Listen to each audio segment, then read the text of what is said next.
Should Facebook be responsible for censoring white supremacist content?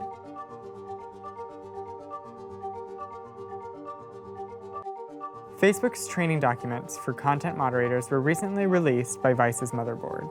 Here's what the documents say. We don't allow praise, support, and representation of white supremacy as an ideology.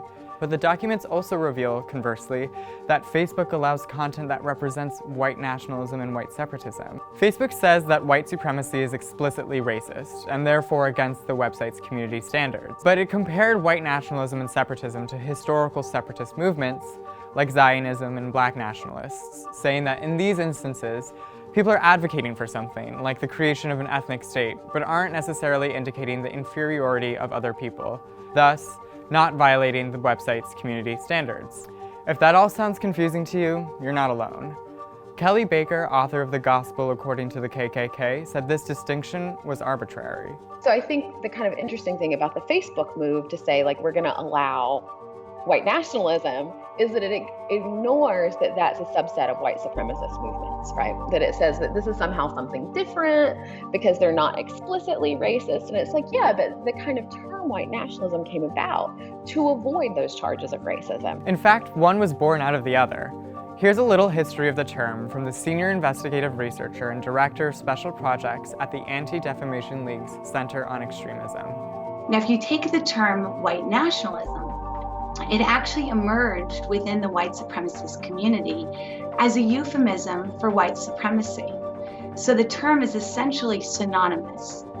There are those, however, that try to emphasize a distinction by identifying the creation of a white ethno-state. They're in some ways white supremacist patriots. Despite Facebook's apparent struggle to define white supremacy and nationalism, the prevailing opinion is that these ideologies are inherently hateful and pit against marginalized people. The Southern Poverty Law Center considers white nationalists to have racist aspirations. They want to return to an America that predates the Civil Rights Act of 1964. They want to end non-white immigration and look to preserve a white power structure. So this problem between differing opinions on what's objectionable and what's not boils down to a question that has rattled internet companies, governments, and users alike.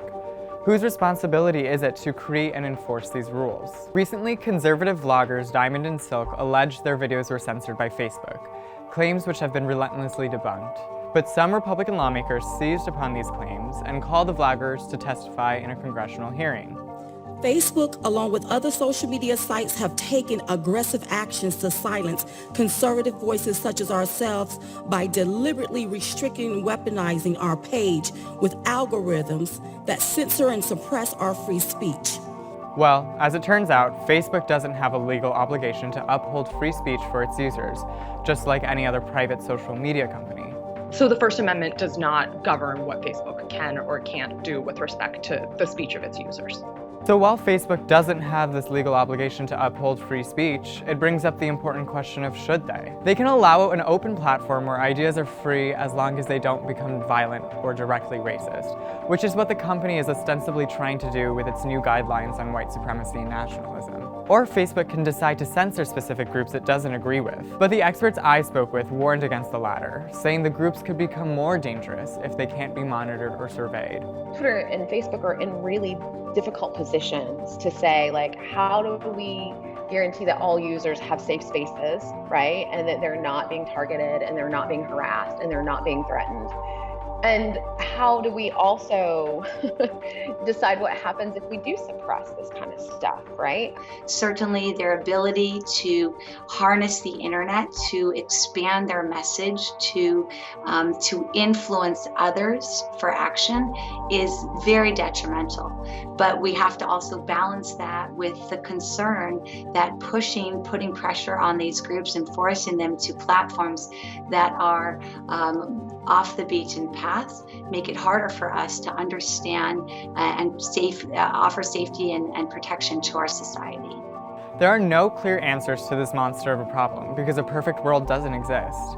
And we can't look to technology to solve this problem quite yet because AI isn't advanced enough to assess when speech is truly hateful. The people I spoke to suggest that the best solution at this juncture is for companies like Facebook to simply keep the conversation open. These companies have repeatedly and will continue to make mistakes regarding what they allow on their platforms.